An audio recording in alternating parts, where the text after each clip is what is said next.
ისევ პირდაპირ ეთერში ბრუნდებით, თუმცა ეს ის შემთხვევა, როდესაც ეს სტუდია არ ჩაირთო იმისთვის, რომ ქვეყანაში მიმდინარე მთავარი მოვლენები გააშუქოს.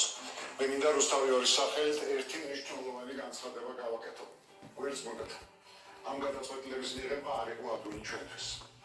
ეს არის პროტესტის უკიდურესი ზონა, რომელსაც შესაძლოა ტელევიზია მიმართოს.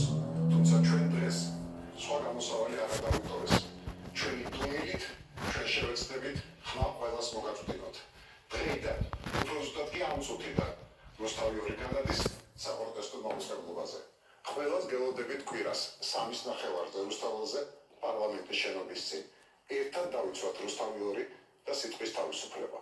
და კიდევ ერთი ინფორმაცია, რომელიც ამ წუთებში გავრცელდა, როგორც ცნობილი გახდა, დეკანოზი გიორგი მამალაძე ამ წუთებში მატროსოვის ციხიდან ჩაფიძის კლინიკაშია გადაყვანილი, მას სავარაუდოდ გულის შეტევა აქვს. ეს გახდა ბოლო ინფორმაცია.